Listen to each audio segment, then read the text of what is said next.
Hi, everybody. My name is Michaela Beyer, and today we're going to be talking with Carolyn Rue. Carolyn Rue was the original drummer of Hole. She recorded Pretty on the Inside with them and also their early singles, and we're going to talk today about that record, her life with that band, her life during the grunge era, and what she's been up to since then. Thank you so much for coming on, Carolyn. Thank you, Michaela. I'm excited. Good. Alrighty, so let's start from the very beginning. Where were you born and raised? Well, I was born in Janesville, Wisconsin. And when I was 10 months old, we came to Long Beach, California. So I just learned to walk coming off the train is the story.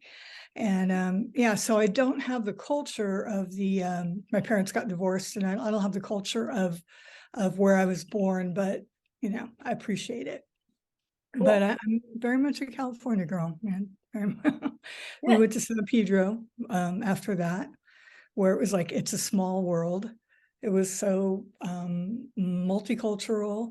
There was a girl in my grade school who wore her native Laplander costume to school, and it was pretty. We had all the fishing like in Italy, Greek, Norwegian, Japanese, Croatian. At the time, it was called Yugoslavian. So anybody with big fishing communities were all there, and we all lived in the same neighborhood. It was not, there weren't like separate cultural parts of neighborhoods. So it was really great. Nice. So Cool. you grew up appreciating diversity. Yeah, I did. And I was also, my stepdad was Hawaiian and Thai. So we had very different, very different cultural, like I understand the importance of a rice cooker. Like, oh my God, yeah. Alrighty. And so was anybody in your family musical? My dad sang in a barbershop quartet. My biological dad, and also my mom had a really lovely voice. So that escaped me. I didn't get the pipes, but yeah, there was no one around playing instruments in our. Actually, my dad had a guitar, but never heard him play it. It was an acoustic guitar. So yeah, there wasn't. I didn't have relatives or siblings or anything like that were doing music or playing any instruments or anything. For me, I figured I was really athletic, and I could drive a stick. So I'm like, I could play drums. I think I can do this. I think I can do this. And little did I know I had a lot to get out of, anger and angst and stuff like that. And it was just the perfect vehicle. So Excellent. And what age did you start playing drums? 17. 17. And then I wound up playing in bands like within 3 weeks of starting to play drums. I'd be in my garage. Thankfully, my family was so encouraging. And that's painful, man. If I had a kid that was learning drums, I would just be like, oh man, it's so painful to do. But they were so supportive, and it was and my bands would practice in there, and it was so cute. My sister and my mom would know the songs and how they went and everything, and they would be really supportive. And then to hear oh, I did a fill really good in time, they're like, yeah, that's good. They would talk amongst themselves, so it was very encouraging. Nice. And did that give you an even bigger incentive to pursue it as a career eventually, knowing that your family was supportive of that? See, that's the thing, is I didn't have any sense of career stuff. I wanted to be an artist because I started taking painting lessons. There was this gallery by our house, and they had private, but there was 4 students in there at a time, oil painting lessons. And I was really into that. That was really my jam. So the music really more came about when the punk rock peeked its head out, because before that it was Neil Peart and Yes and Led Zeppelin, these incredible musos it's really intimidating to even start trying to play an instrument. But when it was the punk rock, I heard the Ramones and Iggy Pop and the Sex Pistols at a party from my older sibling. Had a friend who was into punk rock, and I was like, whoa, what the, I just was like, this, I had no idea this could be a thing or was a thing. I had no idea. And it really had a big impact on me. Plus, the teenage rebellious shit, of course, like perfect. And Yeah. anger and all that. So yeah, so I just, there were some girls at my high school who saw me, and I was very kind of alone after junior high because everybody split between two high schools and my friends went to the other high school. So I was like all alone. I felt like, oh no, as a freshman in high school. And these two girls that were a little new wavy punky saw me and they came up to me and they thought like, you're sort of a weirdo that's alone. I wore like weird lady business suits with skirts and boots. Like I was not, I didn't know what I was doing. And they're like, yeah, why don't you come with us to go see the Rocky Horror Picture Show and Pink Flamingos? These, and it's like, oh yeah, okay, let's do it. And it just kind of went, then you start meeting other people in line that were, the guys from Red Cross, Stephen and Jeff were in line. He would start meeting the people from the Stingers, a Long Beach band. She was in, seeing the movies. And so there was a definite crossover with the punk rock and, John Waters movies and stuff. So we started meeting those people and then started going to concerts in Hollywood. Nice. And what were some of the bands that you really liked seeing in Hollywood? The Weirdos were really amazing. Also at that time, X, there was the Go-Go's were coming up a little. And it was mostly, I did, I saw the Germs, but I wasn't as early to go to the Mask. I wasn't like in 77 or anything.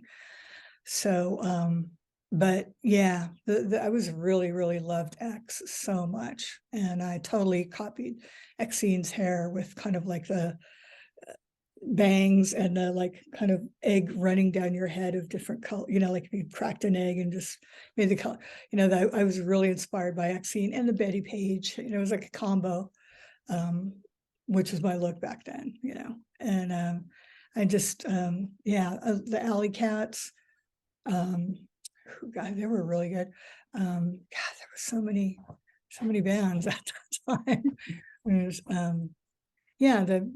the Darby Crash Band later. There was so much. There was so many good punk bands. Nervous Gender, Vox Pop. The Germs, obviously. I played in a punk band that was like an art punk band. Mm-hmm. Very early on, one of my first bands, it was a band called Sexually Frustrated, and it was really an interesting look because the two women that ran it, they were both little people, and they were twins, identical twins. And then, I'm like 6 feet tall. And so it was like a visual thing on top of whatever we were doing. And they were really, really encouraging and inspiring because, I had only been playing for, like I said, like about 3 weeks. And so that was really great. And it just kind of, back then you would be in a lot of different bands at one time. So then I was in a band called IUD with the same two women. And we got to play Camarillo State Hospital, which was one of the most memorable gigs of my life. So, Whoa. it What was that like? Tell me about it. was amazing. We drove in a car and we're going over this bridge. It's full moon. We're almost there. And for anyone who doesn't know, Camarillo State Hospital is in Camarillo, California, near Thousand Oaks, kind of, that area. Yeah. So that's where, when people are mentally ill in LA County, that's where they all go. So we were excited to play that. And when we pulled up and we're like signing, you have to like give your license and sign like, waiver of like, we're cool with everything. And this guy comes running, bolting out, just screaming. And these like orderlies come after him and they tackle him and they're like, bad, Bob, bad. And I was just like like the pen poised in my hand. I'm like, yeah, I'm signing this, And we went in, and it was so brilliant. We played with the omelets. At the time, I was not in the omelets. I was later, but we played with the omelets, and it was, art people. It was very, very arty, and there were like saxophone, and it was very different from the Huntington Beach kind of Nazi punk stuff that you would see later. Yeah. Oh God, I forgot to mention the bags. They were amazing. That was one of those I really loved. Yeah. And so there were all these different kinds of dancers. There were people that were just rubbing their butt against the wall. And there was just like all kinds of, there were people that, disabled, mentally, disabled, but there were people with, kind of Hesher, teenagers that probably smoked a lot of pot, or the parents throw them in there, or, there's more serious mental illnesses. But man, they were so appreciative, and we had such a great time.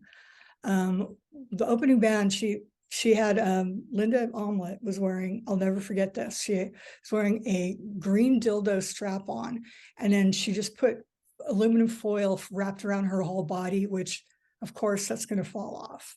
Yeah. Right.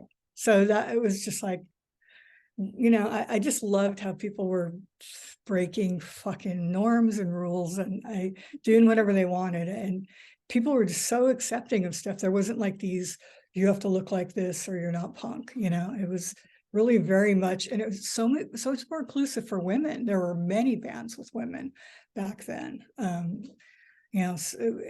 So that was really cool. I love that part of it. So it felt like AYSO, that was the soccer thing called AYSO, was a soccer league where anybody could play. Their thing was everybody plays. And that was kind of my concept. I was like, yeah, everybody, if you want to get in there and do it. And it was fun. And like the thing to do was like, you want to record an album. And if you could go on tour, like that'd be the ultimate, or playing shows. So that's as far as I want, as I could see this subculture going. I didn't have grand plans or network and try to meet people. We just all seemed to like, you wanted to be there, and you felt, like these are your people. You felt like you could really be yourself. And so that's why we just showed up. And, I don't have any, like, I know there are people who really like orchestrated their ascent, or, mine was not like that at all. I just was having fun, having a great amount of fun. Yeah. Nice. And it sounds like you were a true feminist right from the start as well. I would say so. My mom initially was a single mom. She had like 3 jobs. And I do remember in about 72, I saw this woman wearing a football jersey in the grocery store, and it said "The Broads." And she was like really, she was a really out feminist. And I was like, it's kind of like, you can do this, it would open up my eyes of like, wow, that's not fair. That's not right. And I look back, and my mom couldn't even open a checking account and her own name. She had to either have her dad co-sign or a husband. Since she was divorced, she had to pay her bills in cash. It's so surprising. In 1975, that's when women could finally get their own checking. Isn't that amazing in America? I know. It's so easy to forget that among my generation, and how close we are to a time where women had much fewer rights than we do. It's shocking. Yeah. So I really, I was very encouraged in that way by my mother. She really, my athletic stuff, she'd go and keep score, drive us all there. She was very rah. And when I was in bands, she would drive us in our van with the gear to gigs. And we'd put like a little purple eyeshadow on her, and she'd be like, "I'm the manager." And it was so cute. It was really cute. Nice. She sounds like a wonderful mother, and really a strong person that you could look up to.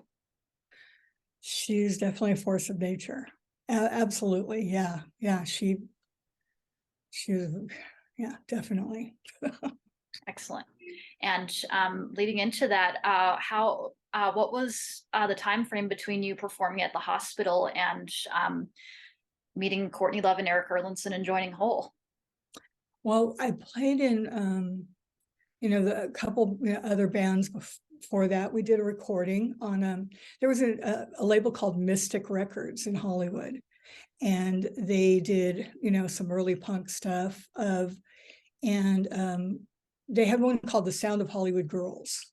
So there was everyone, it was like a band called Butch, Sin 34, Joanna Went. There were probably the Bags. It was like all kind of girl, maybe Suburban Lawns, something like that. And so we did a song called Baby Junkie, and it was about Rick Rick from the Mau Maus. Oh yes, Rick Wilder. I've actually spoken with him a couple of times. I've never met him in person. Tell me more about that.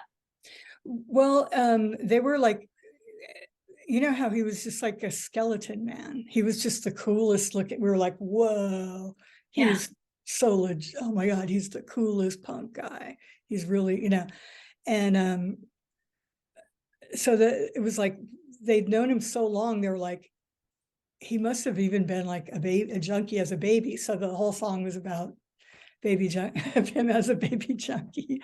And so I love the irreverent, kooky stuff. That was really great that you could do that. But when I the way I met Courtney actually was at an L7 gig, and it was in 1980. I think it was late 1988. I'm not sure, but it was when L7 played with Guar at Fender's Ballroom in Long Beach, and I was living in Long Beach at the time. And my boyfriend was a roadie for L7. Mm. And so I got in, that way. And I also knew Susie from L7. Her boyfriend was a really good drummer. So we were talking about drum stuff and like watching how Dee's, tuning that drum, top, it's tighter on the bottom than, we're noticing that and like talking and pointing at stuff. And then all of a sudden this girl walks up to me and she's like, it's like, hey, do you play drums? And I was like, yeah, that's very intuitive of you. Yes, I do. And she's like, well, me and the neighbor girl, we started this band, and maybe we could, be together, or, why don't you come audition, or I don't know what she said, but like, it's phone numbers. Let's do the phone number thing. Yeah. And I was like, oh, this chick has like a lot of moxie, as I was attracted to that. I'm like, that's, she's a go-getter, or says what she wants, like I really admired that. I'm like, okay. And so a few months went by, and then all of a sudden she called and said, hey, we got a guitar player now, and why don't you come down? We're practicing probably Apache Studios. I'm not sure, somewhere in off McCadden Place in Hollywood. I forget what the place was called. A lot of people rehearsed there. So we went in there, and it was like an audition. And actually Mike Giesbrook was playing guitar at the time. I believe he was like Jennifer Finch's boyfriend or previous boyfriend or something. That's kind of how we knew him. And at the end, it was like, okay, this is good. Let's do this, and I was like, oh, cool, great. And I liked them. I, was interested in them. I didn't know, we were doing like covers, maybe like Sex Bomb from Gun Club. I'm not sure, maybe a Germ song or something. I didn't know about Mudhoney yet in early 1989. I didn't know. I was kind of out of it. So she kind of gave me a little schooling on what's going on with music, because I was listening to Nick Cave and the Bad Seeds and Neil Young and that kind of stuff. I just wasn't tuned into what was going on at the time. Were you tuned into what was becoming the Riot Girl movement, though? I mean, even if you weren't really into what became known as grunge, did you like the kind of feminist rock that was being made? I wasn't either aware of it or wasn't happening quite yet in '88. No. Okay. Well, I'm not sure. But yeah, I didn't have a sense of that, but I mean, I would have, been very, well, I mean, there was like L7, chicks rocking out like as hard as dudes or harder than. So it was kind of like, oh, we're proving that, we can do this. Courtney she wanted to write good songs, and that had not really, I like to write songs that I enjoy, but usually not really revealing anything of yourself. I don't think I played in bands where you're really, kind of sharing your warts and all type thing, or the emotional, painful part of being a woman. I realized, I was like, wow, this is really good lyrics. I really responded to her lyrics. Really, really. I mean, I think I wrote a lot of my drum parts like to accent what she was saying because it moved me. And because like I remember in Teenage Horror, and it was like, why are you Tina? And it was like, because I wanted that shirt and I wanted those pants. Like she was shoplifting, she got in trouble, and I, for some reason, I totally love that. I wanted to, because she's admitting really why she did it. It's not like some noble reason or anything. And I really like, I remember being like, and I wanted those pants, and I just would like on the sizzle the kind of like ride the cymbal, but like make it like sizzle, which I was like from Rat Scabies and The Damned. He did that a lot, and it made the song like really, and so I did that. And so yeah. Nice. Did I go off on a tangent? I don't. No, that was wonderful. It sounds like you and Courtney had a really great musical camaraderie to begin with. I was very, very responsive to what she did. I'm a very emotional drummer. I'm not, if you're like, oh, we want the timekeeper, that is the perfect timekeeper metronome. That's not who I am. I kind of would have some spotty performances because it was about expressing what I felt we were doing there. So it didn't feel very fun to like just try to be just the time, Yeah. So that's just that's who I am, and I'm not going to try to be, the fantastic perfect metronome. But yeah, it was, and again, and when Jill came into play, it was after Lisa Roberts left. Lisa Roberts did something super scary. We played a club called Seven Seas. And it was like owned by old school kind of gangsters and stuff, which a lot of clubs were. Well, However, we didn't get paid for this gig. And so Lisa took a screwdriver and she's menacing the woman owner of the club. Like, you better pay it right now. And I was standing there and I was like, oh my God, it was way too far. And it turns out that woman was the wife of Eddie Nash, the gangster. oh, Remember the Wonderland murders? I think I've heard of them. I don't really know all John the details Holmes. about them. They called it Four on the Floor. It was like there was a house, and John Holmes was when he became super coked out and stuff. The porn star. Oh, goodness. You never heard of John Holmes, the porn star? I have, but again, I You're younger. You're younger. Anyway, well, it's just the basic Hollywood, very boogie nights kind of thing going on. And yeah, and Eddie Nash was, brought his guys in there and just slaughtered 4 people because they stole from them. They robbed him, in his own home. Really, so it's like, what are you doing? Like, this woman, it was like, do not, what the hell are you doing? Yeah. Yeah, so it was, I think that was a little too much. And I think Courtney was kind of like, okay, I'm sorry, we can't have Lisa like be in the band. I think it was maybe something along those lines. And so did so little auditioning, and we found Jill. We were rehearsing at the Ethical Pool in Silver Lake by then. And Jill was, of course, fantastic. She already had her own thing going on. She had played with toured Europe with Sylvia Juncosa. Mhm. So she was asking kind of like real question, like, so are you gonna, what is your, what do you want to do? For me, I was just like, I was along for the ride. I was having fun. The epitome of my life would be recording albums and going on tours like that. I didn't have any other sense of like, that's because it sounded like fun. Mhm. That's what I wanted to do. And I wanted to, so I didn't have like that thing. Like some people were like, how did you meet her? Did you do all this network? And I'm like, no, I was just there. People are Yeah. just around in the same group. And it sounds like some weird orchestrated thing, but when you're attracted to a subculture, you're in that subculture, you're going to be around and you are going to bump into people and meet them and stuff like that. That's just going to be how it is. Nice. And tell me a little bit about Eric Erlandson in those early days. Did you see what a gifted songwriter he was right from the get-go?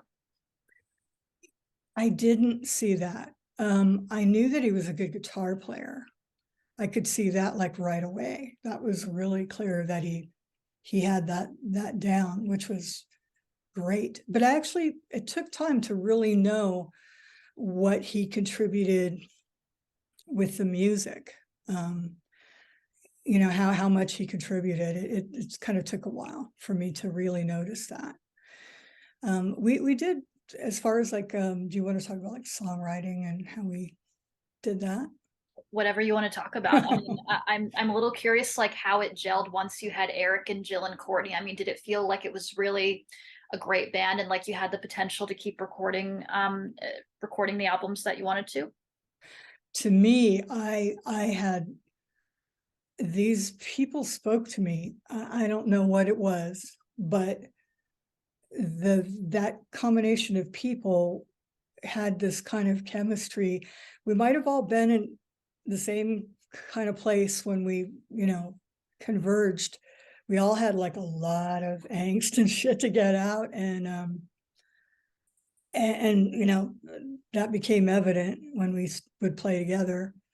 And yeah, I like, actually Courtney wrote a lot of the song with her guitar playing. I know it was not polished and maybe she's not even playing correct chords or anything like that, but she had a good sense of the strumming and what she was trying to do.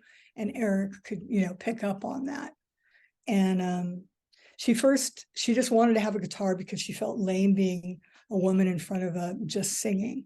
Mhm. And so she wanted to have like that thing. And it was good that she, continued with it and stuff. But the point was her to be very emotive on the guitar as well, and not so much that the solid rhythm player.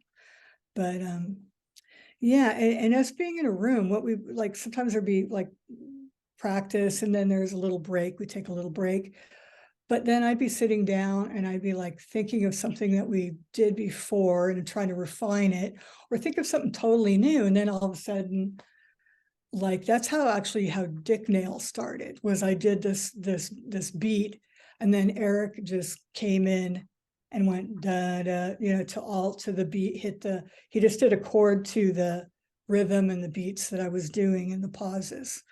And it was like, it's kind of cool, let's do this. Let's see what this is or whatever.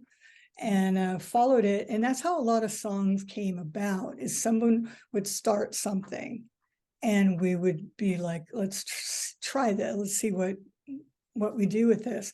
It was very organic in that way, which I really appreciated. And it wasn't until years later how much I realized what a unique chemistry was there. Yeah. And it sounds like it was a very collaborative, fruitful environment and that you all worked on these songs together as a group. We did. We did. Courtney, but 100% of the lyrics, Courtney, 100%. I never felt any need to criticize or make any kind of comments about lyrics at all. They were just always really good. It was just really astonishing, like how good I thought, how meeting this neighbor girl, and all of a sudden she's this amazing lyricist. Yeah. But she really, she'd already been in the world. She'd, done acting. She knew the Hollywood rigmarole and stuff. So she knew kind of how to operate, and she knew that she could wangle this in some way, Mhm. to do more. And so she was very, very motivated, very ambitious towards things. And I was just excited. I remember when we were recording with Kim Gordon, and I had my time with her where I'm putting up my drum set and we're talking and getting ready in the studio. And I was saying like, oh, you're from New York. My sister lives in Manhattan. She's a writer. Do you think we'll be going there? And she looked at me really strange. She was like, yeah, you will definitely be going to. I was like, oh, that'd be so awesome. Like, I just didn't really have a sense because Black Flag, we weren't that, there was barely, the Pixies were, there wasn't, Sonic Youth had done it. Sonic Youth was like the only ones who really kind of, that would be the model that we would want to follow, Okay. So, but we just, didn't know if there was a place for it. At least I didn't know that there was. Yeah. But Courtney, you felt had good knowledge of that situation, and she could help take you guys to the next level. Yeah, but the strange thing is I didn't really consciously look at it that way. It's the next level, or the next level to me was very limited. It was the like playing, recording albums, and then you go on tour. I wasn't even thinking of Europe or the UK, anything like that. It was really like get in a van in the US. This is living how I want to live. So yeah, so but she knew there was like a lot more there. And she also like, then we started hearing I started, well, before then I was hearing Mudhoney, like stuff like that. I wasn't really into the Pearl Jam thing. I kind of liked more of the garage. I was very love garage rock and love like the Stooges, the Iggy Pop, kind of that Detroit thing. So yeah, so I was really just getting more familiar with what was coming out of Seattle and Tad, stuff like that. Nice. But she definitely introduced me to that. Excellent. And did you end up touring before you recorded Pretty on the Inside? Yes, we did. We did. We did a little short West Coast up to Seattle, and San Francisco, Seattle, and Portland, I think maybe Eugene. We did a short hop. We were in the white van from Thelonious Monsters or Celebrity Skins van or something, and actually Rob had died in that van, from the gun club. My goodness. Yeah, so it was kind of a weird thing. Yeah, so there was that, and then it was like, okay. And then we just started getting like a lot more shows. We would, if there was a great band coming to town, we would get, and Courtney was, she was running up the phone bill, and, she knew how to do this. She was doing it. And Eric was really helping pay for rehearsals and pay for some of her expenses. She was living with him in a single apartment, by that time. And so it was just, it just kind of kept going, and I was excited for it to keep. I didn't feel like, oh, we need, no, not, it was like, cool, we can go pose with this really great photographer, Vicki Burnt, and we're, we made singles with Long Gone John, Sympathy for the Record Industry. We did a Sub Pop single of the month, and it seemed like I think that's when I started going like, okay, this is, wow, we can be with the bands that I like right now, we can play with them, and that was really exciting. Excellent. Let's talk about the writing and recording of Pretty on the Inside. We can go down the track list if you want and just go through each track and your memories of it. Sure. Excellent. So let's start out with Teenage Whore. You already talked a little bit about it, but anything else you can add? I don't remember really much about recording Teenage Horror. That was an EP, so that was actually a little before, or maybe it was the EP. I'm a little kind of, if I feel like it was done either just before Pretty on the Inside or slightly after. I think it was before. Okay. So I don't really have. There were places we record, like in Venice. I think it was called Radio Tokyo. Is where we did. I think that's where we did Pretty Teenage Horror. Or did we? Drown Soda. We did in New York with Courtney. Okay. We were in the middle of tour, and she's in New York, and Wharton Pierce, his really amazing studio, and we recorded Drown Soda and whatever was involved with that. Was that the Teenage Horror EP? I'm not sure if they were together, but I do know that they were released as singles at some point. Yeah, because that was not Dick Nail, that was separate from the Sub Pop. Dick Nail, Burn Black, and the phone bill song. Yes. Maybe that was Sympathy for the Record Industry, part of it. It kind of blurs a little bit. But I just felt so lucky to be, I was very excited by this time. And I didn't also have a sense of what writing songs that you just go in the room together and you do it together. And then she did the lyrics totally separate. That wasn't like a part of it. But she would come in, if we would write a song, she would come in with the lyrics like really soon afterwards. And then it would be even more inspiring, and then we might massage something in there or whatever. So it sounds like you guys had a very trusting relationship as well, and that you really loved what Courtney brought to the table as a lyricist. I did, yeah. Jill's like a fantastic musician, so there was never, and also Eric. Me and Courtney were the less skilled, experienced with an instrument at that point. I'd already actually been playing in like a lot of bands for almost 10 years before that. Yeah. But I didn't like do that. I was in the garage, I played as much as I could, and stuff. I took a lesson from a girl, but I didn't, I was looking at more like I'm an artist.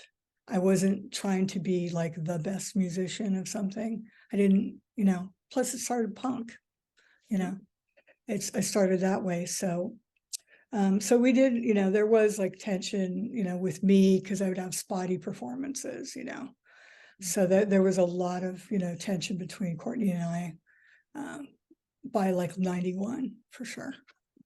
Okay.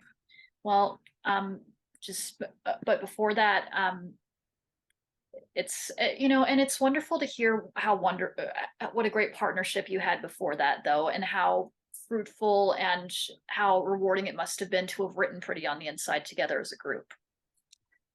Yes. I mean, at the time, it felt like a great accomplishment, but when you marinate on it for a little bit and kind of come back to it, it's, I feel really proud. I feel proud that, we had anything to do with that. We could go by the songs if you want. Sure. Let's do the next one. Baby Doll. Do you remember anything about that? God, I love that. Yeah, that was a great song. It's about Madonna. Really? Yeah. She said, Courtney said she saw her Madonna driving a Mercedes. And I remember I don't know, I guess she thought that was not cool or something. I don't know what it was, but it was something about her driving in her. I think, there's something even in the lyric about her, driving around in her Mercedes Benz, or maybe she cut that out. But yeah, it was about, and she worshipped Madonna. I mean, I think that was her playbook, by what Madonna, she just really, it's not like she loved every song Madonna did, but, the way Madonna did it and what she did and, what she did for women. And and how women could be in rock, Yeah. breaking Well, boundaries. yeah, like basically she wanted to be a rock and roll version of Madonna. Yeah, exactly. Right. Alrighty, cool. So the next song is Garbage Man. Oh, Garbage Man. I think we wrote that when we were rehearsing at Ethical Pool. And that was also, I think that also came organically together from a jam that we did at rehearsal. Nice. We didn't for rehearsal, we didn't say like, okay, let's have an up number now, or, oh, we've proved that we can rock, let's now do a power ballad. We didn't have any shit like, there wasn't like that. It was kind of like, we just do what we feel like at the moment, like, and then we would record on boom boxes, everything, because it was hard to remember when you're kind of doing a jam, like what parts worked and what didn't and stuff like that. So exhaustively listening to boombox tapes was a big part of the songwriting process. Nice. And it kind of sounds like even though Courtney was ambitious and she wanted the band to go to the next level, she also didn't have like a mastermind about your music. It was still something that happened organically and something that she let the band be themselves and let your music speak for itself rather than having any sort of plan for what it was going to sound like in advance. Yeah, and actually there was never any telling me to do something this way or that way or do this instead. Mm-hmm. I got to write my own parts, and it was not, it must have been that she liked it, because or else she would have, definitely said or tried to change it. So that was good, because it really just spoke to that, she felt like this is propelling what she is really trying to say, and and it matched up, or else there would have been, no, because I understand now when you write a song, it's your baby, and and she's standing up in front, and it's like my band better, reflect what I'm doing, kind of, like that. Alrighty, so the next one is Sassy. Oh boy. That was I don't know. I think we made that up at that in this. I think that was a fully improvised thing in the studio. Kim also wanted us to be open to do that, not just take the songs that we had, that we were practiced and we think we're good. Mm-hmm. So I think that was really just to like get some shit out kind of thing. And in the middle of it, I injured my finger really badly. I hit my knuckle on a die cast rim. Oh my goodness. And so you hear the drums cut out. And I'm just like, oh, running, And so Courtney's going, sit back down, sit back down. She's like screaming at me because, she felt like we were onto something, like, why are you stopping? What the fuck? Why were you, And I ran into the bathroom, and Kim came with me, and she's cleaning up my hand, and being, oh my God, it really cracked it open. It was really bloody and really hurt. And so Courtney's just like flipping the fuck out. And then Kim Gordon, she goes up to her and she's like, she hurt herself really bad. And it's kind of shamed her out of, screaming at me, Okay, good So on that was Kim. kind of, I appreciated, she was kind of the voice of reason. She's a little older than us. She was calm. She was a Taurus. So it was so she was helpful with that stuff. Yeah, she But, sounds like and a then real I, professional. obviously I sat back down, even though I was like really fucked up, and I was really angry. I was really angry. So it was like, dun, dun, dun, dun, dun, dun, dun, dun.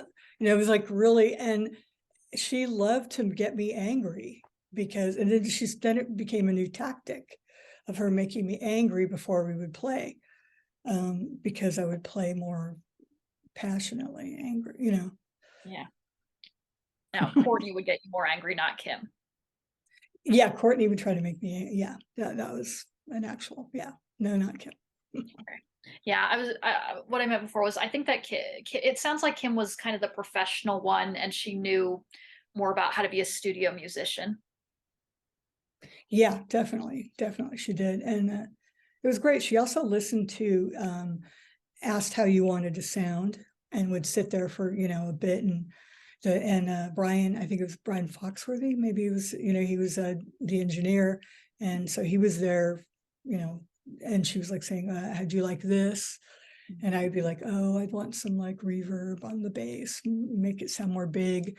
I was a little intimidated with her, and I also wasn't used to someone asking how I want my sound.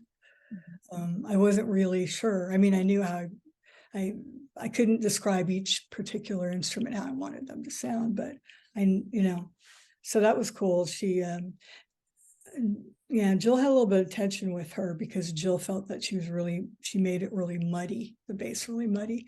Jill was very upset about that. I'm not sure if that got resolved. Yeah. But yeah, so we were like working together and making stuff up when we had time. And it sounds like it was Kim Gordon, though, was very receptive with you. And did you feel like she was kind of bringing out the best in you in that way and helping you learn? Yeah, and she also was very, very diplomatic, where she'd come out of after we did a take, she would come out of the room and she's like, "I think you got another one in you.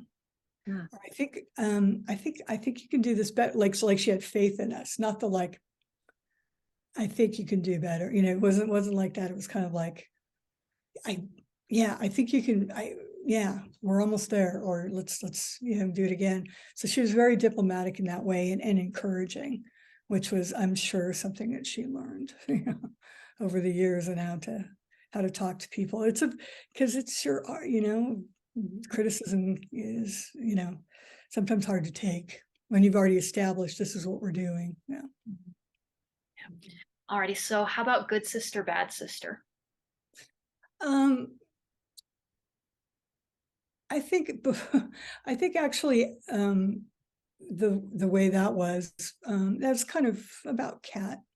I think about her and Kat. So that's a personal thing for her. But us writing it, I think Eric was pretty instrumental in writing a lot of the definitely the melodies and things for that song. And I think we took a break right after this, and we were kind of hungry, and it was dark in there, and it was dark outside. And someone knocks on the door, and I think, it's like the pizza guy. Good, I'm hungry. I open the door, and since it's so dark outside, I can't see who the person is. And I'm like, "Are you the pizza guy?" And it was Jay Mascis, and I'd never met him before, and I didn't know a lot about him. So it was kind of funny. Everybody was loving what a doofus I was that I told Jay, ask if he was the pizza guy. So he came in, and because Kim called him, she was playing our some of our takes for him over the phone. And one of my favorite parts was the feedback Kim gave us is he said he liked the drums. And that's all he said about it. And I was like, yeah. I was all excited about that. And it kind of felt like vindication for Courtney to hear that, because she thought I sucked. So that was great. Awesome. Yeah, and the next song is one of my favorites from the record, and I'm really interested to hear more about it. Mrs. Jones. That is I don't, people don't talk about that much, but I really love that. And it was a difficult song to play on drums. Yeah. It was very fast. A lot of, rolls and changing for that.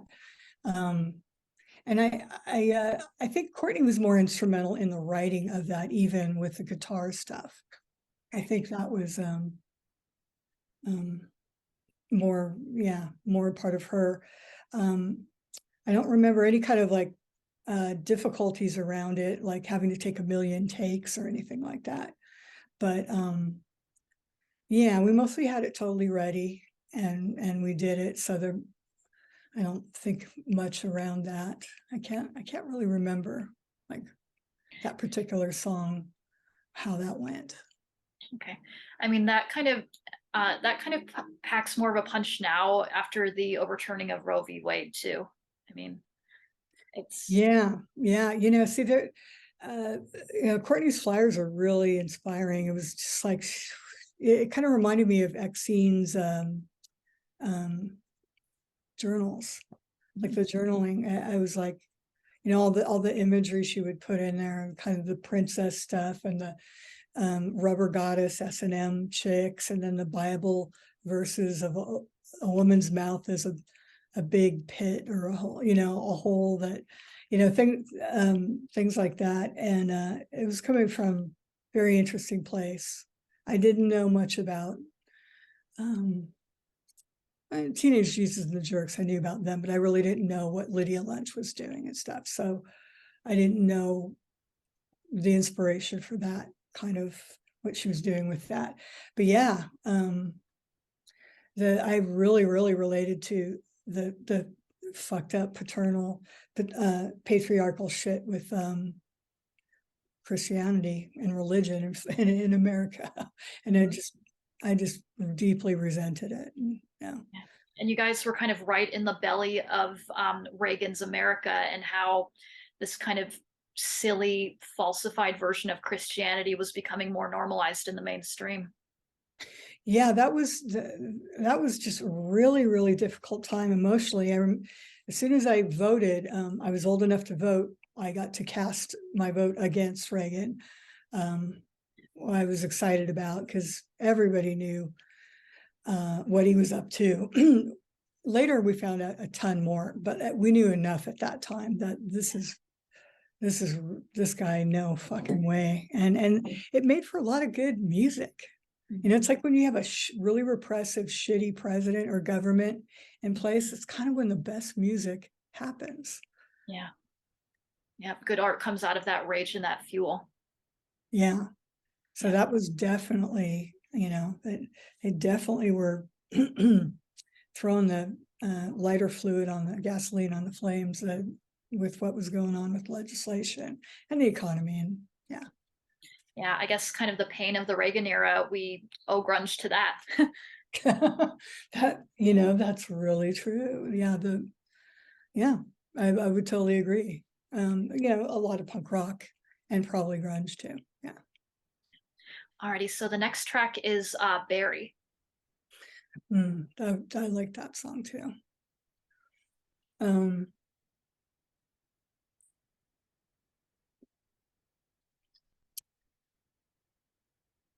I didn't know about the concept of what a strawberry is or whatever. I didn't know that.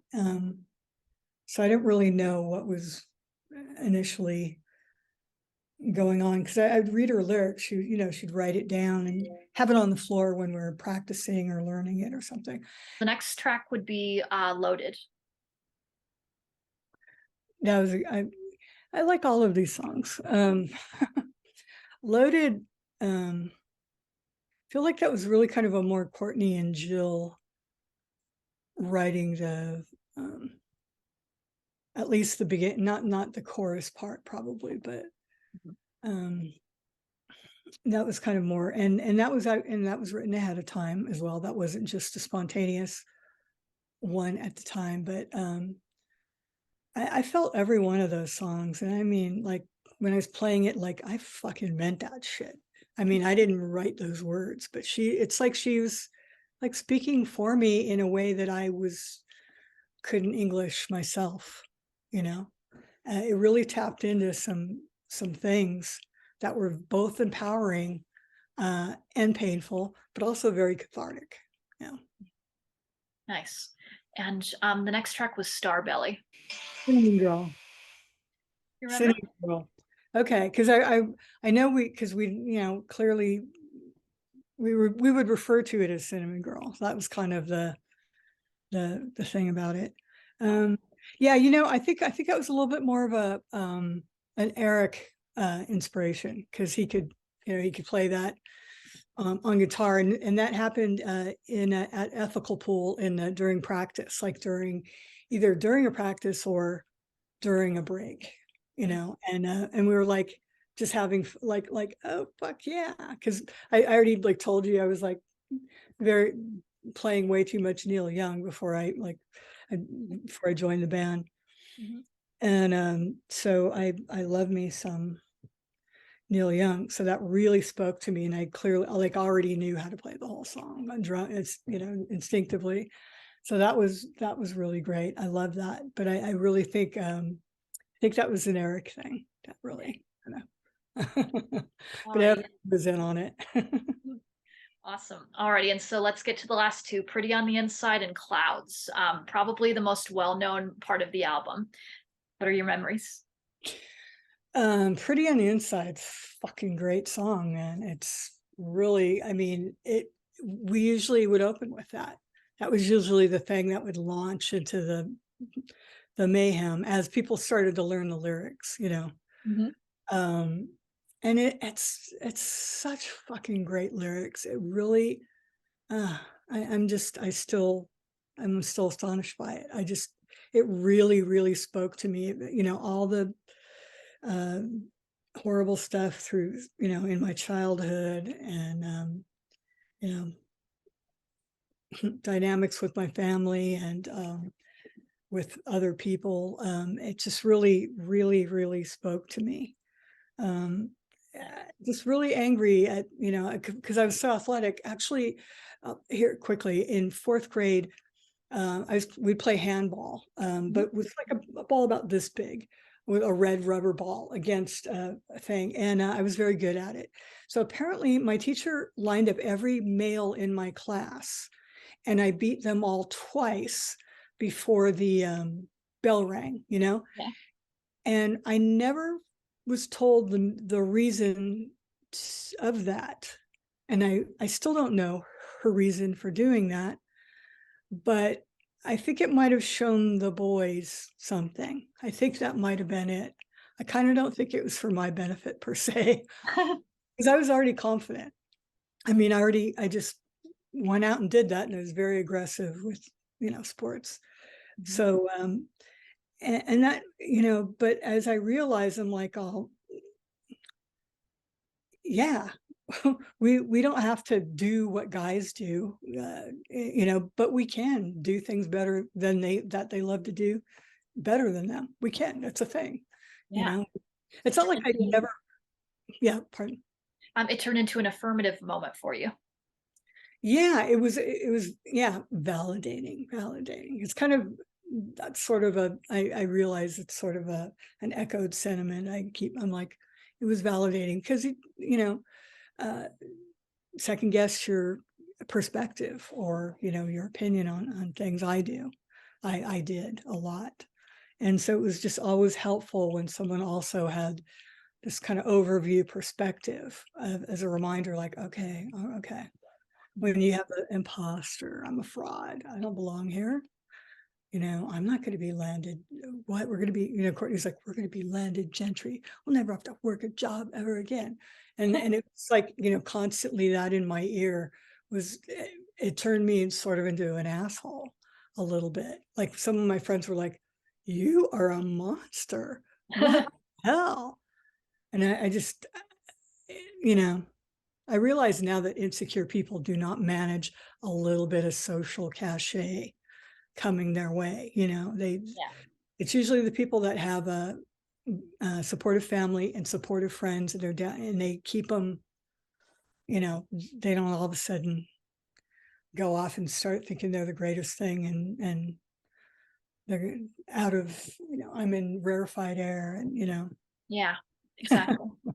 Yeah, when they already have a stable support group, they don't need fame or anything else to affirm who they are. yeah, or actually they won't make decisions to override who they are and what their needs are to get that. They'll Exactly. be less prone. They'll be less prone to do that. I thought of like as an actor, I remember seeing Kirsten. I forget what her name is. Kristen Dunst, Yeah. and she like lived with her family, and she just kind of didn't do all the I'm on drugs and fucked up. I was like, she's got her head, and they keep her grounded, or like, hey, asshole, so she doesn't. And so it had been demonstrated to me certain people who have a good sense of that manage it well, and some people don't. Yeah, exactly. Yeah. Alrighty. And I was going to say about Pretty on the Inside as well. To this day, I think that Courtney actually still plays that song when she performs. And I think that's probably the most, the track from that record that she most remembers and most has incorporated into her modern live performances. It's iconic because the thing about, you know, she uses these phrases that have been used against us so much, and it carries a lot of emotional weight as a generation, as women for any, like, oh, yeah, you're pretty on the inside, like what your mom would say to you if you're not the classic beauty, whatever's in style in Western culture at that moment. If you're Yeah. not matching that, that can sometimes come out of people's mouths. And that was we know what that meant, and Yeah. that's really painful. And that's a very painful thing that she experienced. Mhm. And it spoke to me too, because I also had that. I had this crooked neck, and kids would torment me. They'd walk up to me and be like, "Oh, hi. Hey, how are you doing? Hi." Like Oh that. gosh, And, it's and horrible. yeah, I had an overdeveloped muscle in my neck. I was born breech with a wry neck, whatever that is. And so one side developed more muscle than the other. So it tilted. And finally got that. I was like, I can't take it anymore when I was like 12. I was like, please, can we have surgery? And I Yeah. did. And it helped. It helped me. Excellent. Yeah. And that was yeah, everyone's gets teased for something, right? So they can relate to that. They can relate to how that felt. And everyone can relate to that, to being like, you weren't picked, kind of like the Janice Ian at 17 thing, like ugly duckling girls, or I was passed over because I'm chubby, the fat girl, just all that kind of the value of women in patriarchy. And then you start to realize how manufactured that was. Yeah. It's really not based in reality. And it's like, whoa, that was just to keep me, shut up, and they're guaranteed a mate and be quiet and don't cause a fuss, and then you'll be okay, and you'll have social value. If you stand up and you'll be ostracized. And so that it's a very common theme. And and as we're aging too, it intensifies with rock, and in women in rock. Remember how mean they were to Ann Wilson? I mean, when she gained weight. Yes. It's Exactly. Yeah. yeah, yeah. So there's different things. So in different parts of your life, maybe things feel like you relate to them from like, I relate to that. Yeah. And Exactly. And and we're at the end of the record, but so what was your initial feeling after you finished recording? I mean, did you really feel like you'd given it your all and that this was going to be a great album for that era? I I really felt I gave it and I saw everybody else did, absolutely, left it on the field, so to speak. Everyone gave their all. Um, and I thought there were some good melodies and very good lyrics, and we were fitting in with the bands that we liked. And, it was like, oh, we're going to do this. I really didn't have a sense. I didn't know about Everett True. I didn't know quite yet about well, that's not accurate. I'm sorry. A little, he liked our single, like the Retard Girl single.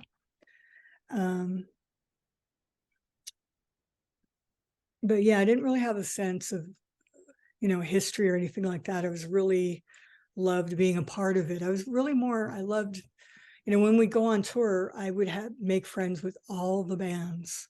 We would, have dinner together because they'd have a cater thing when you're all together.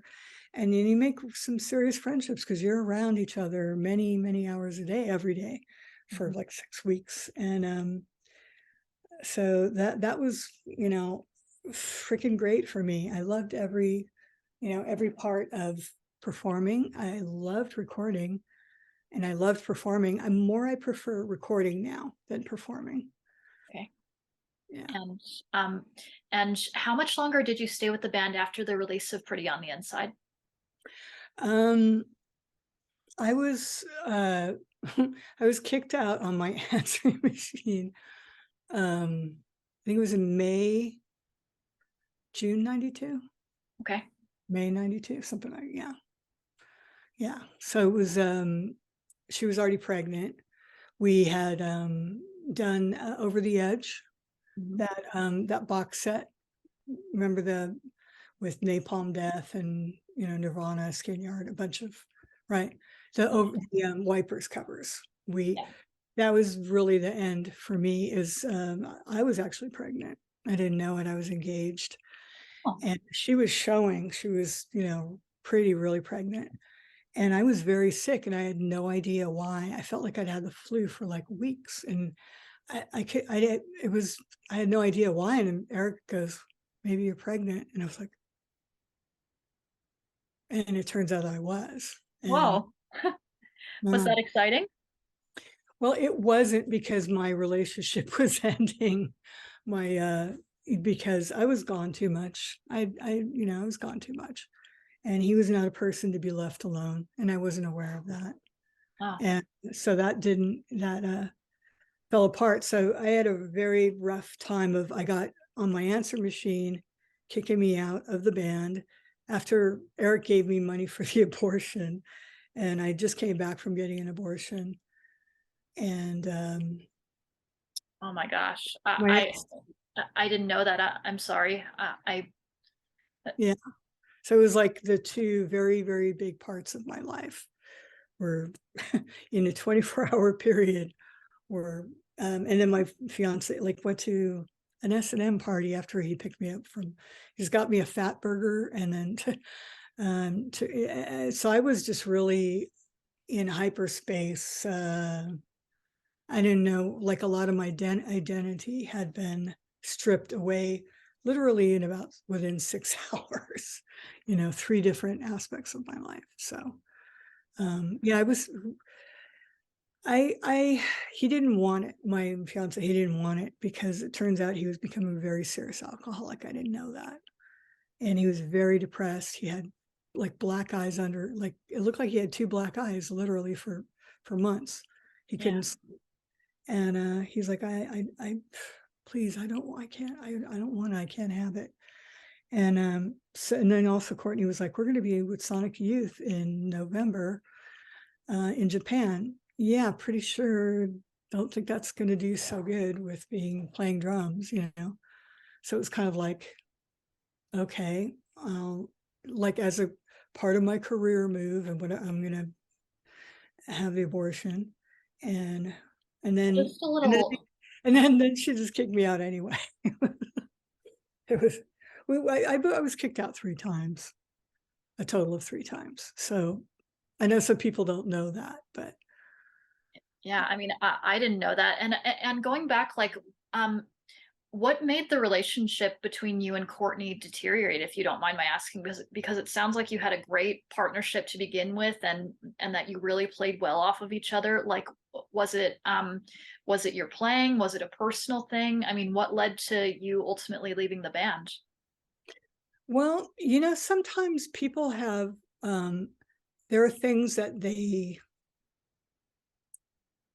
kind of hate about themselves. And when they see it in another person, they kind of go off on them about it. Oh, Sometimes there's something you see in yourself that you don't like. And then yeah. So that was, like it was about my weight.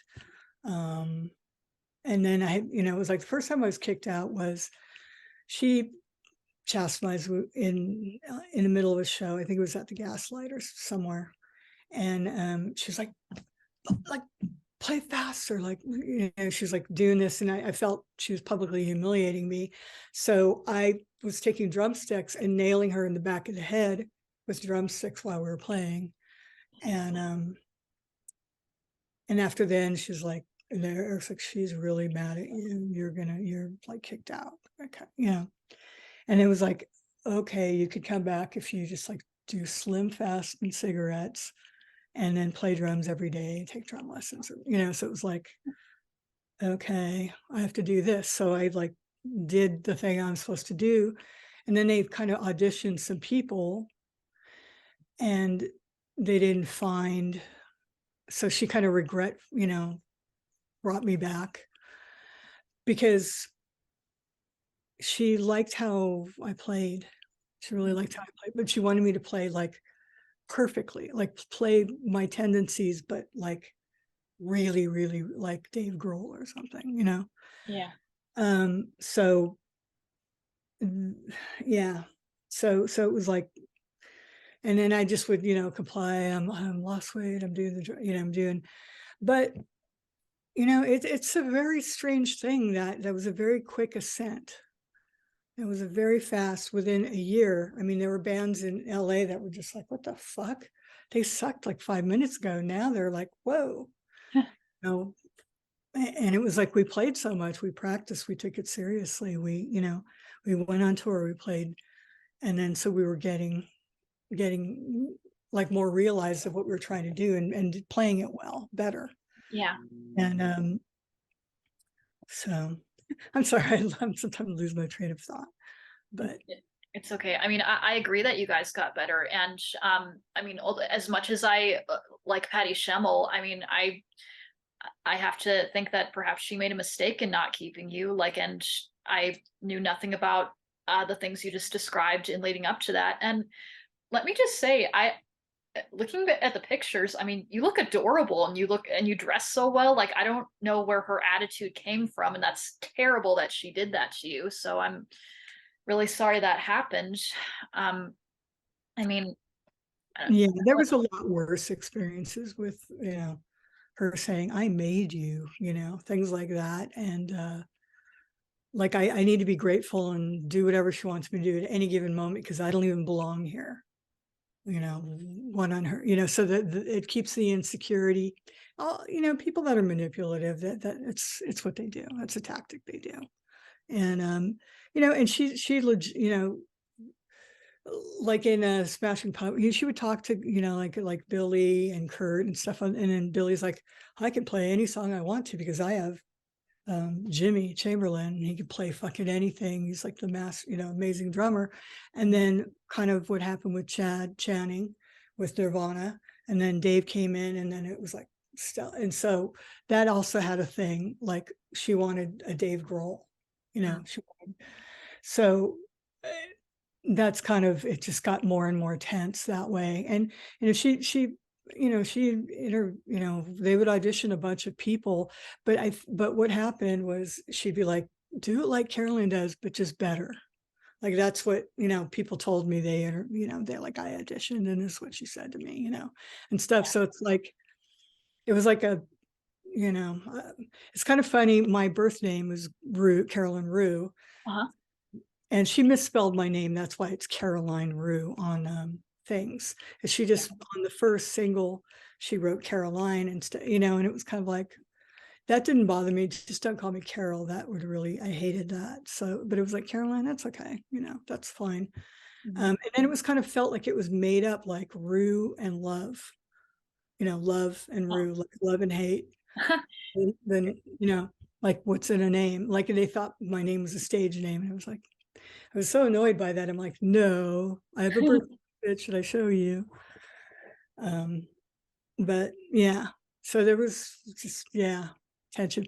I mean, first she like would spend the night and we'd pig out on Entenmann's and then watch weird, like fat thunder thigh porn. We would just do funny stuff and hang out. But you know, I realized that what she was doing is she was trying to learn all my Achilles heel. She's trying to learn all, and then she would just press on those things when she wanted me to do something. Well, I'm sorry it I'm turned out sorry.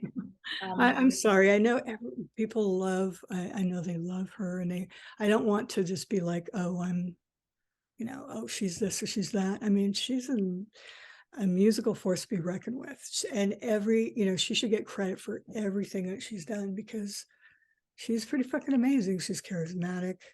She fucking smart. Like she took my copy of Geek Love and I was reading it over 2 days.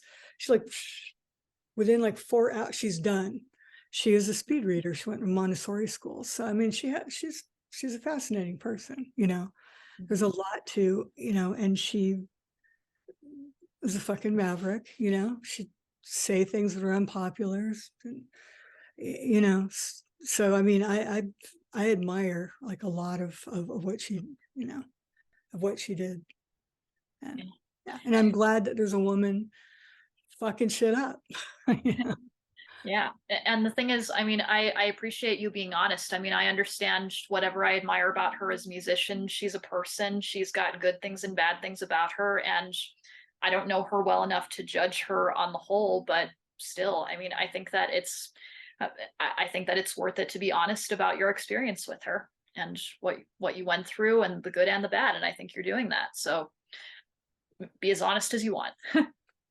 Yeah, it's also chemistry, but you know, when you interact with somebody, you're bringing all your, you know, stuff together, and it's just, you know, explosive, you know, something between us in that way. And so in a strange way, after the band, you know, I left, and then I like auditioned for the Jane's Addiction guys, which Eric thought, oh, Carolyn's gonna be fine. She's gonna play with Dave and Eric, you know, from Jane's Addiction, you know, she played with that. Like, but that didn't work out. Yeah, I just was not. I mean, they had Stephen Perk. I mean, they had the fucking best drummer. You know. But anyway, so they're like, oh, she's gonna be fine. But then they were told me like, we thought maybe we were gonna made a mistake and then we were try to get you back and stuff. But then we saw that you were already like doing, you know, whatever. And it's like, but I just don't know that I would have had it in me to go back. I don't know. I couldn't. I couldn't. It was kind of like you wait to get fired because you're empty, you have nothing more to give, so you can get unemployment. Like, don't quit. It's like wait to be kicked out, and then you'll get some compensation, you know. So that's what I did, even though that's the more so-called humiliating thing, is to be kicked out, you know. I'll tell you what inspired this is actually, you know, Jennifer Finch from L7, she made a photography book and her, you know, her website, and she's compiling all her archives of everything she's done. And sometimes as women, we're taught not to toot our own horn, you know, but she told her friend Jula Bell, which is my friend, Jula, you've got to get your legacy out there, or women are going to be written out of history in music. You know, do it. You know, we've got to put our, you know, and so I was like, you know, I was really glad that she said that, because Jennifer was fucking confident, and you know, she's doesn't, you know, it's like, I'm doing what I'm doing, and so Jula started doing that, and I was helping her on our site a little bit, and I'm like, you know what, you know, I should do that. I should put my stuff out there, because it's a part of history. And some people want to know, and it'd be great. Some kids like, I had no idea, you know, and it might inspire more kids and girls, which was really great. When we were on tour, we would meet some girls, and they'd be like, oh, I play the drums now, and you know, or they're had trouble with their sexuality, their gender, you know, whatever, and they would talk to us because they would be like, you probably understand and stuff, and we would go hang out with them after the show, and it was so cool to make a kid in a small town feel okay when people are bullying them, and you know. Yeah. So. And, you know, I feel like the mainstream press, I mean, even though I love a lot of the coverage that Nirvana and Soundgarden and Pearl Jam and Alice in Chains got, I mean, an unfortunate fact is that the mainstream press really did not give a lot of the female bands of that time the attention they deserved, like Hole, like Babes in Toyland, like L7. I mean, in my opinion, those are all just as good as the male bands. And I mean, I like you were pointing out, I think that what Jennifer is doing is wonderful. And I think that it's very important to get all of your voices down for the history books, particularly now that everything is being put onto digital. We've got to make sure that all of the physical material and the physical memories we have are recorded and put down and preserved for the ages. Yeah, I also turned down, I also had some things I regretted from turning down opportunities. I was asked to speak about things to the EMP Museum, and it would go in people's, when they're doing the tour, it would be, they would go into different aspects and then they would hear these voices. The reason I felt I just wanted more women, because the guy, I think his name was Jacob McMurray, was curating it, and he's like, he's got about Kathleen Hanna, and that's about it. It was like, we need to have more of these voices. And telling the story of, because that's what was inspiring to me, is like seeing like Exene, and she was a poet, just it was like, wow, you can do that. This is legitimate. We can do this. Yep, exactly. And another thing that I was going to ask you about is an interview that you gave to Charles R. Cross when he was writing the biography of Kurt Cobain, Heavier Than Heaven. What was it like being asked by him to participate, and then being interviewed by him? Well, I was hesitant when I was first asked, because it's very fresh. That was huge. That was really, it affected everybody. It's not just like kind of the death. It's someone you knew, and then some people knew them, or not many, maybe, but everyone had knew people that were really affected and devastated by this. So there was no escaping it. I was living in Seattle at the time. And I was living with Matt Lukin and his wife from Mudhoney, Matt Lukin. And he was they were on tour out of town. And it said here, Shelley Novoselic called and said, hey, here's what time it is. Let's go there. And, we'll put this on the list, so to speak. So we show up there, and it's totally guys with ears, like secret service, it was really intense, the security for the funeral. And went into that, and I just was mostly crying like the whole time. It was, and it's not so much for me, but it was for how devastated so many people I cared about and loved were by this. And not like, oh, my career, no, about someone close to you, and so at a young age, their life ends. So that was really very intense. It was good to see Dave and hug him, and he was a complete mess, and just that was good that I went. Yeah, I mean, Carolyn, I didn't even realize that you were at the funeral. I mean, I don't know if Charles mentioned that in the finished product. I mean, he described a situation between you and Kurt, but Shelley Novoselic actually made sure that you were able to come to the funeral. Yeah. So, yeah, because it was, I mean, there was, maybe 50 people there. There was not a lot of people there, honestly. And so it was, his family, Kurt's family, his in-law, not just his mom and his sister, but his side of the family.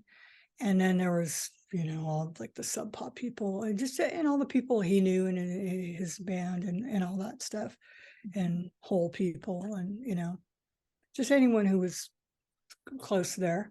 But I was really surprised how many seats, were empty, and it was a very small.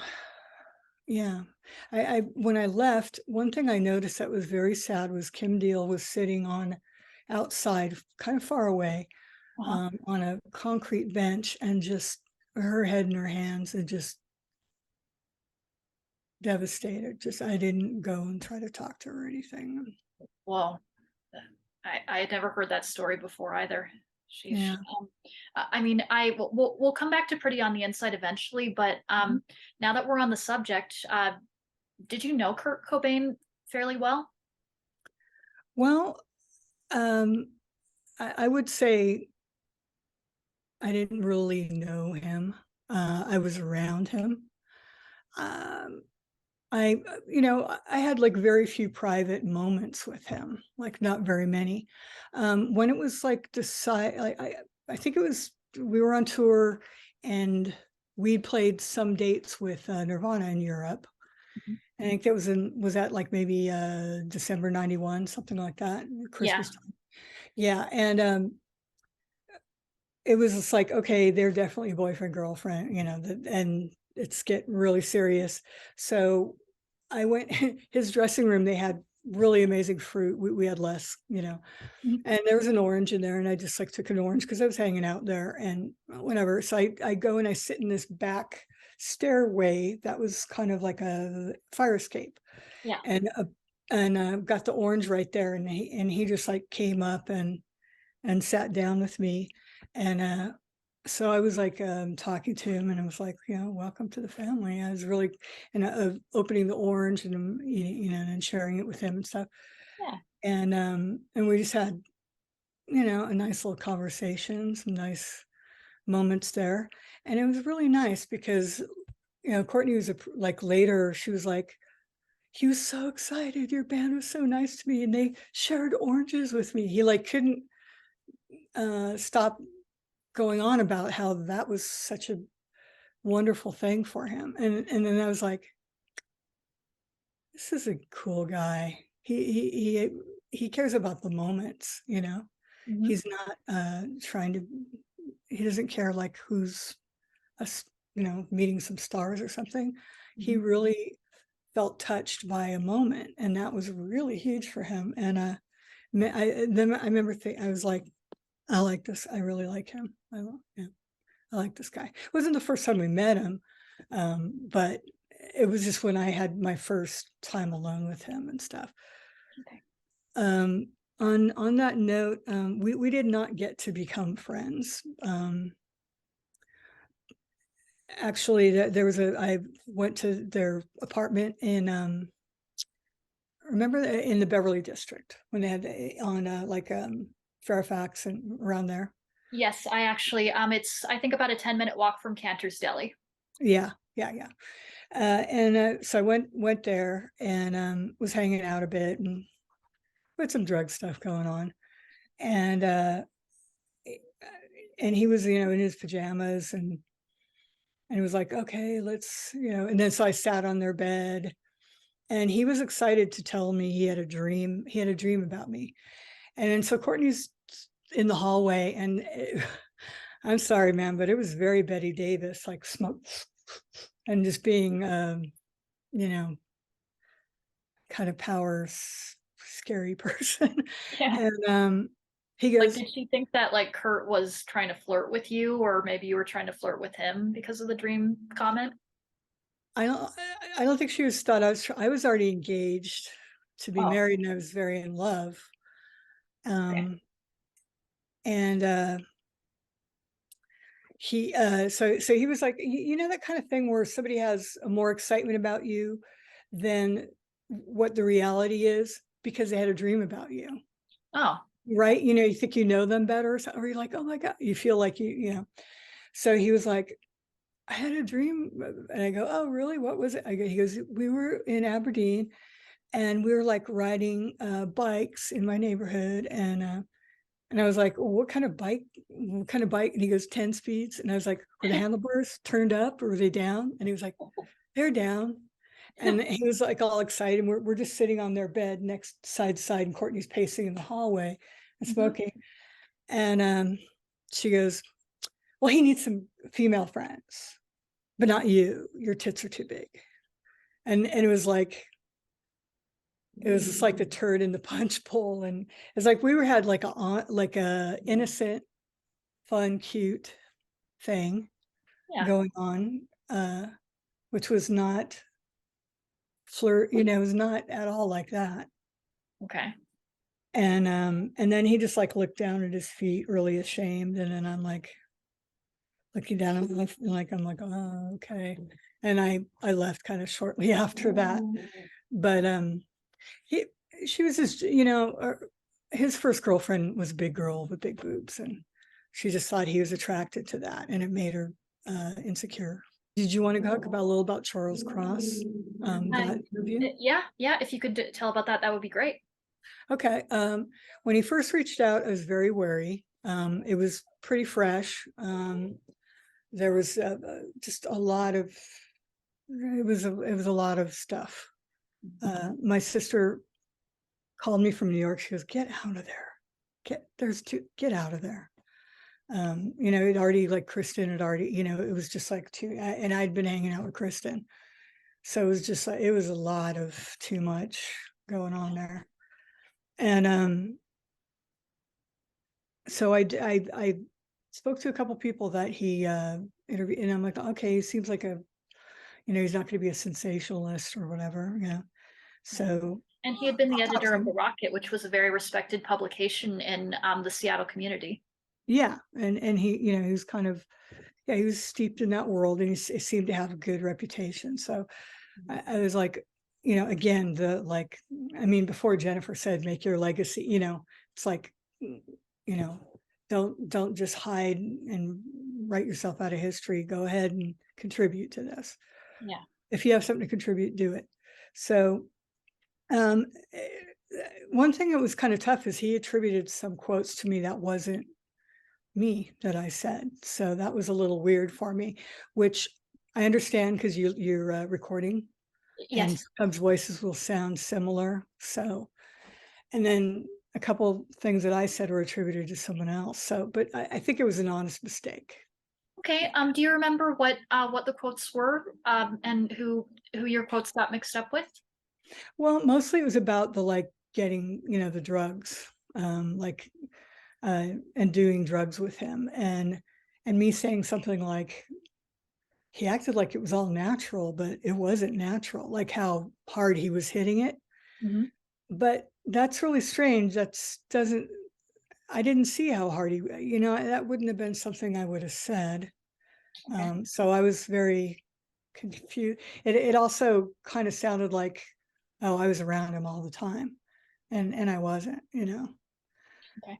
So, but other than that, I think he did a good job, and he sent me a copy later. That was nice. And I think it was pretty accurate of what I saw going on at that time. Nice. So it wasn't a bad experience. Which, like, Hattie's Hat was a place in Ballard, kind of an old diner, and had the interview there. Nice.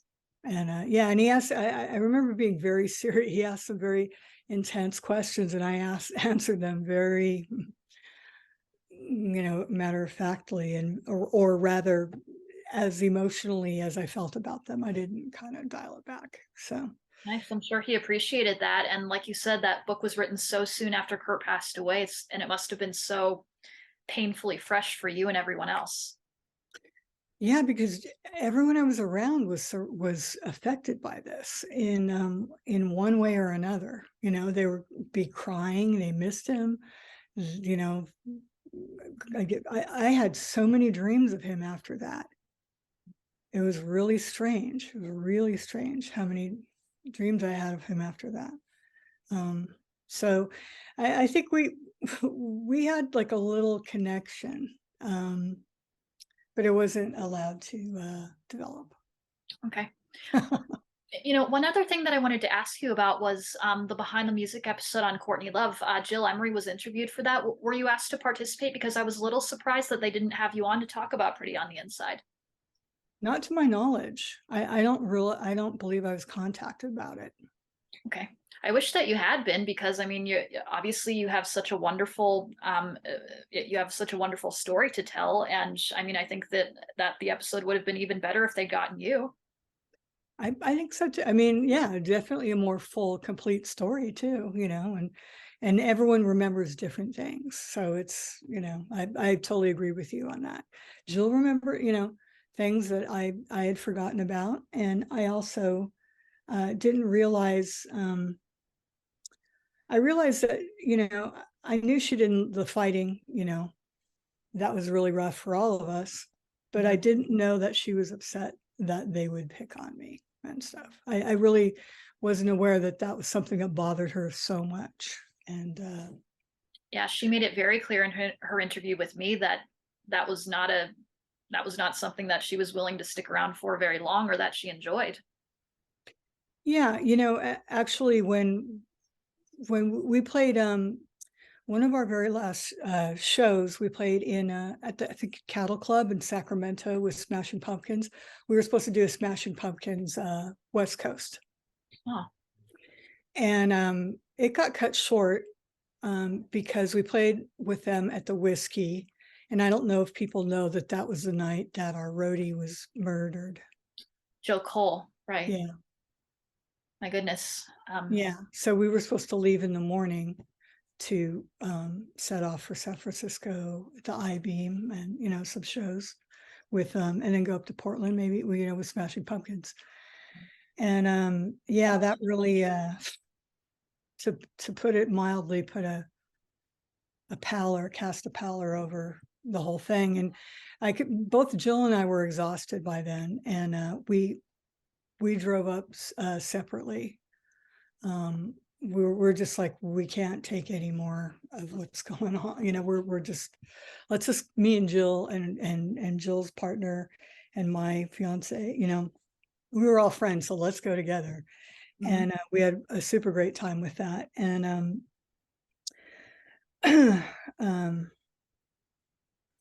I guess I'm sure I had a point, but yeah, that was one of the last shows that we played, and that was very tough. It was very tough. And I'm so sorry that happened. That must have been traumatizing. And I actually lost one of my dearest friends in the world to murder. So I can understand somewhat what that experience was like for you.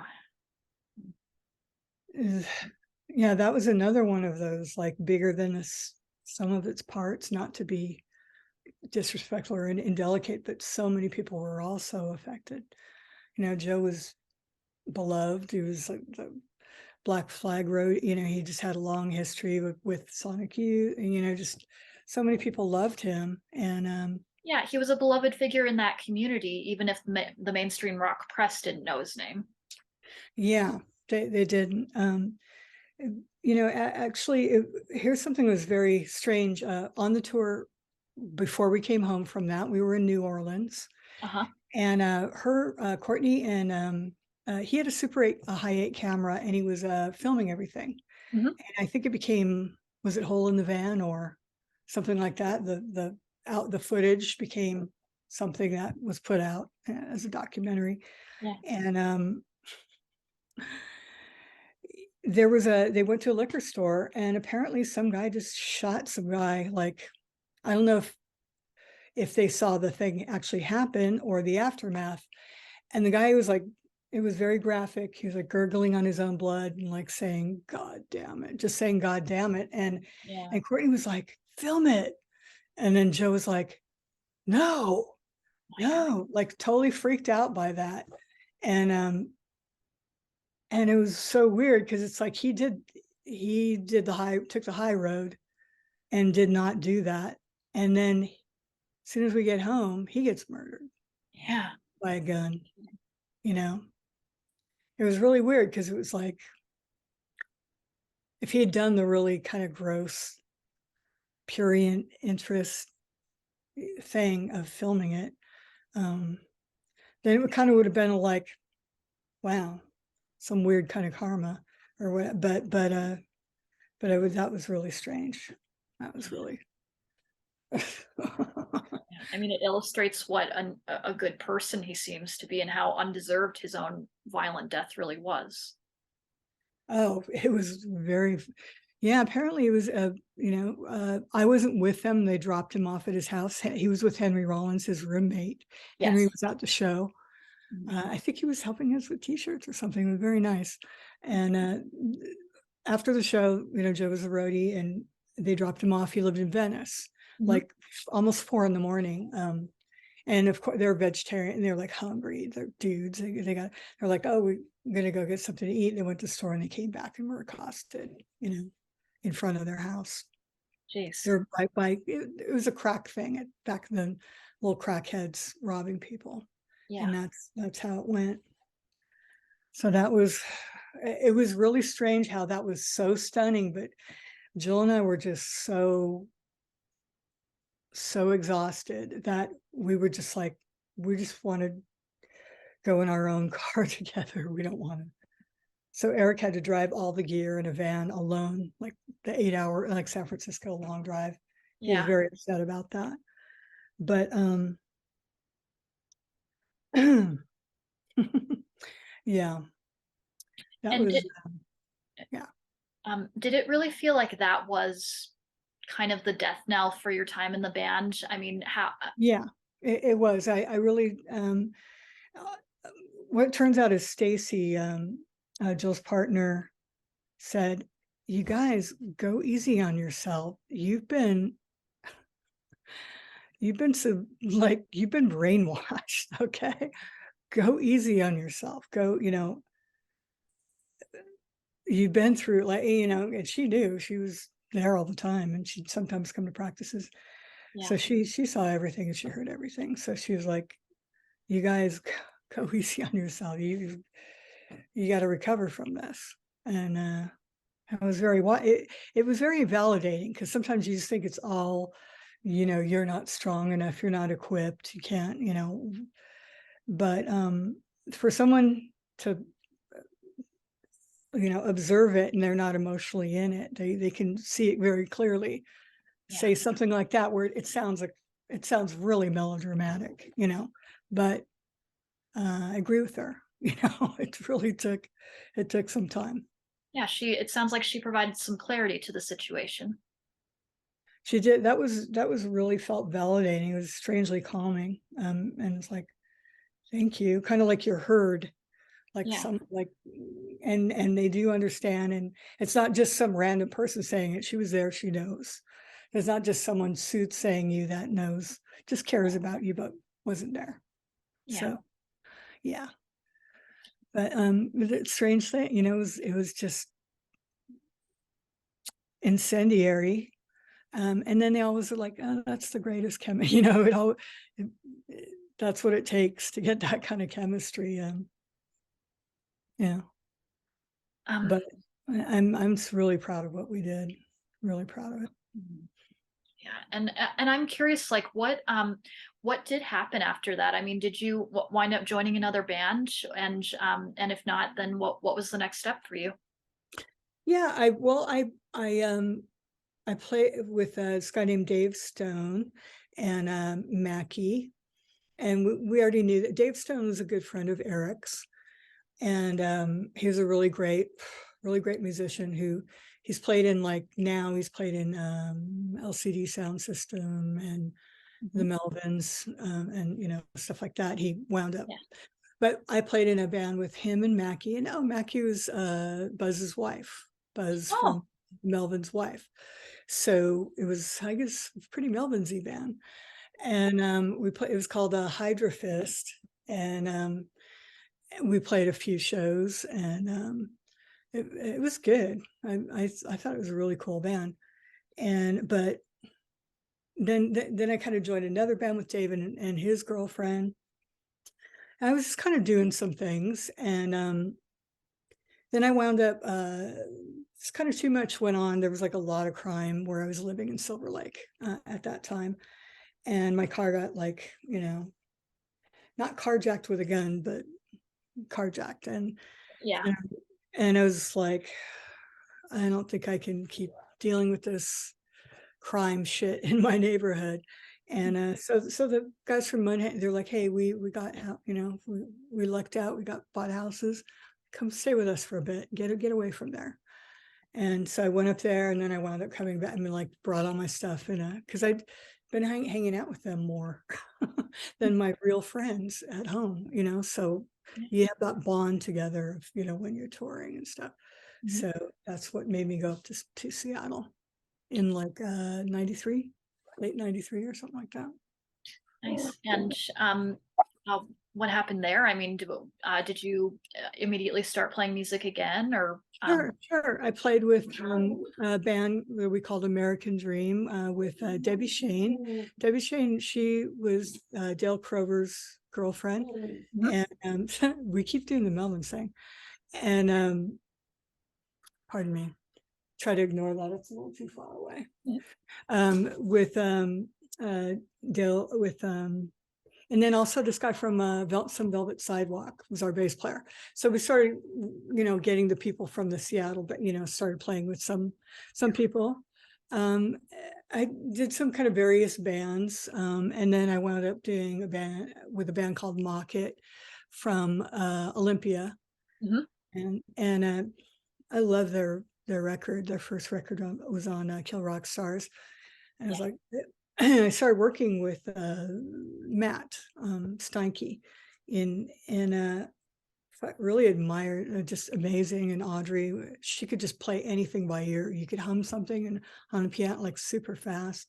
And they were just I just loved their stop animation. They were great artists.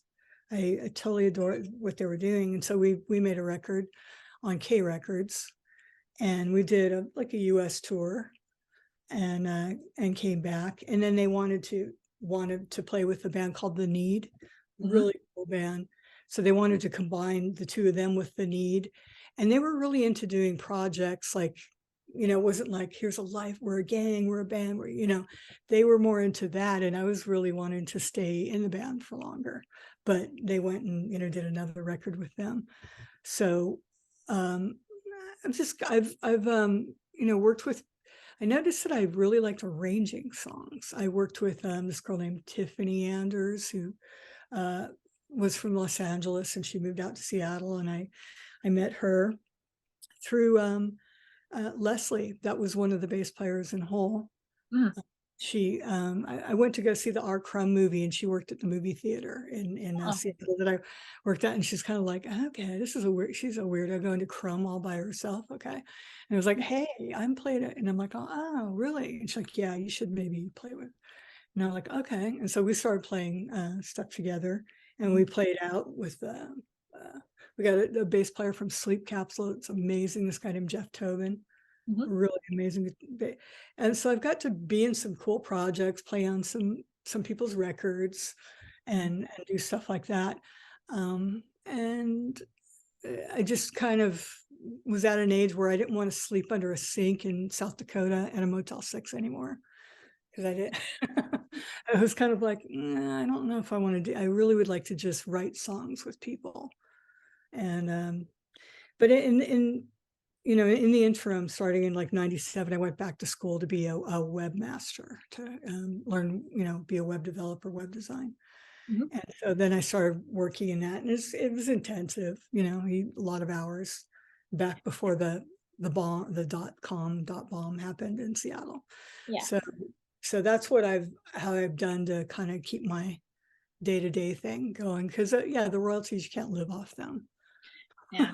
And one thing I was going to ask, back to Pretty on the Inside for a moment. I know that Elizabeth Wurtzel named Pretty on the Inside Album of the Year in the New Yorker.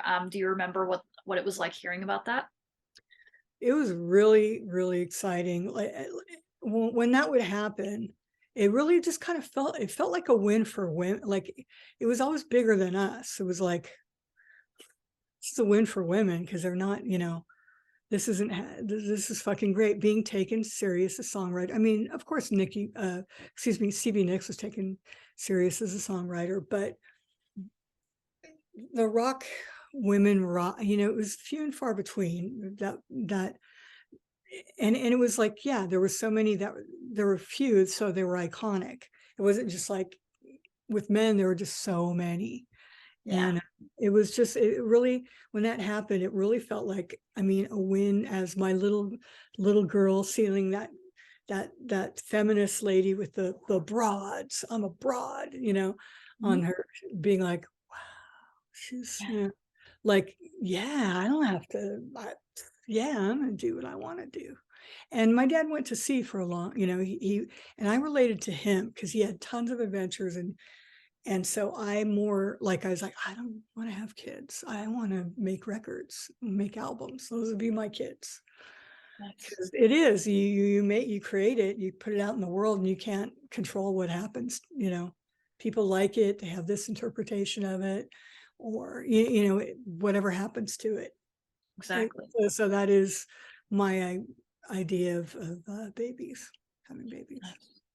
And, you know, you guys came along at a time when rock had been particularly male dominated. I mean, we talked about Ann Wilson before, and of course she was with Nancy and Hart, but that had been a good decade prior. And now alternative music had really had arrived at its moment. And you guys got this wonderful tribute from Elizabeth Wurtzel right in the middle of that. Just, it sounds like it was a great moment for you. I'd like to actually, I don't think, I think Courtney, she had this thing like liberal arts majors, rich girls, fuck them, they were cheerleader. You know, she really, so it was sort of a different, I think, you know, of course it's publicity, it's great. And, you know, and a person who clearly has seen gone through some things, you know, saying that she really, that it was important to her and it moved. When people say it moved them or it made them feel okay in their small, like okay for who they are, and then they're going to go further with it, it emboldened them. That really made me feel good. There was one person who said, when I heard this song, your drumming made the hair stand on the back of up in the back of my neck. And that was, to me, I realized that was like the thing you want to affect people. Like that's the thing where that's the payoff where you're like, that might have changed somebody's life in some way. You have no idea. There's so many, you know, untold stories that, and that's the part that, you know, no one can take that away from you. Yeah. Exactly. Yeah. Just, and kind of hearing you tell the little stories has probably been my favorite part of speaking with you. It kind of sounds like you really value the way in which this record touched people, not just journalists, but your true fans and the people who listened to that record and felt the power, you know? Especially women. And then, but also men who was hearing a different perspective. Maybe they hadn't heard that, you know, and then liking it, you know, like that's amazing. That's super great to, in little ways, you know, little pieces to inspire somebody in some way. That's freaking gift, you know. Yeah. You know, one male rock musician who actually really liked Pretty on the Inside was someone that you might have known in those years. It was Kelly Nichols, the bass player of LA Guns. Did you know him? No, I didn't know him. Well, I used to, I'm confusing Robert. There was a guy with Robert C. or something name in. We used to hang out with his brother. I don't know. Okay. I forget the name. It's not Tracy Gunn. It was maybe a guitar player in the band. Robert Cripps. Yep, that's it. A really good guy, and we used to hang out with him. So, but it's kind of funny because it was before that, so he probably doesn't even realize. They're like, oh yeah, let's go do drugs with this with this chick. But I'm like, wait a minute. Yeah, I actually I see him from time to time. There's this band that plays over at the Market Tavern at the Grove called the Long Shadows, and Mick Cripps from LA Guns is in that band, and of course his brother Robert sometimes comes there, and it's kind of funny. They look so much alike. it's like they basically look like twins. But sorry, that was a little tangent. But I figured but going back to what you were talking about, I was a little surprised to hear that he liked that record because he was so associated with hair metal and with this very male driven rock. But lo and behold, a journalist asked him about grunge albums, and the one he came up with was Pretty on the Inside. So wow, that's pretty awesome. I'll have to like reach out and you know. yeah. I'll send you his Instagram and his Facebook. I'm sure that he would love to hear from you. Thank you. Yeah, I would like that. It's so funny. You meet so many people and you adored them. And then it's like, why didn't I stay in contact? You know, it's only so many people you can stay in contact with. So, but yeah, that's really cool. Nice. Alrighty. And so since then you've been in web development. Do you still perform music at all? No, I'm just buying a new drum set is what I'm in the process of doing. Probably the weekend after next. Nice. Picking it up. really excited because I have to get one that I can play in, I live in a duplex and I can play here, but I can't make the kind of noise that a real drum set makes in here. So I have to get an electronic one as well, so I used to have one and then I sold it because I was just like, I'm not really using this. But that's like a good start because I feel a need now to do this. And I'm probably going to, be writing some more stuff myself. Minorly proficient on guitar, so, and maybe even doing some vocals. Like it's kind of like you kind of don't, as a less afraid of people's criticism, where it's like, I don't have that much time left. You start realizing, and then you're like, fuck it, you know what? I'm not gonna waste my time being scared of what people say. I need to do this. It's such a part of me. Writing songs and arranging songs is like the most hugest, it's magic. It's magic. It's, like why they form covens and, like of these people, all the chemistry together. It's so emotionally fulfilling. It's very hard to describe how emotionally fulfilling it is, to do that, and not even what the end result is per se, but to do that and to communicate. It's so weird. You're doing like it's like telepathy. You're like, you do this, and they're not even looking at you because they're like, oh yeah, blah, blah. It's hard to describe. Nice. It's like the most That was amazing. such a lovely way to describe your love of music, and I can tell you're really going to love it once you get back into playing, and also guitar and vocals. And I'd like to hear your music eventually. I mean, if you just play for yourself, that's fine, but if you do post it and or perform locally, I can't wait to hear it. Well, I'll certainly put stuff on SoundCloud or, whatever's, or on my own websites because I can make my own, stuff. Yeah. Okay. I will. I'll make a point of reaching out to you with that. Yeah, I have about 3 songs, so I think I want to get a few more before I do that. Carla from Geraldine Fibbers she's such a great singer. And I was singing in front of her and I was mortified. And she was actually like, keep doing this. You sound good. And I was thinking like, oh, I'm like flat monotone or whatever, and she's like, just keep doing it. And so people are very, encouraging. It's great, Yeah, So keep doing it. I will. Thank you, Michaela. Thank I you. really had a good time with you. And yeah, I was nervous of this. I was afraid. Yeah, But so I always get nervous before I interview people too, but you've been so lovely. And well, thank you so much, Carolyn. I really appreciate it. And you're a treasure. Thank you so much for sharing your story. I really appreciate it. Michaela, thanks for the opportunity. So we don't get written out of history. Exactly. All right. Thank you. Bye-bye. Thank you.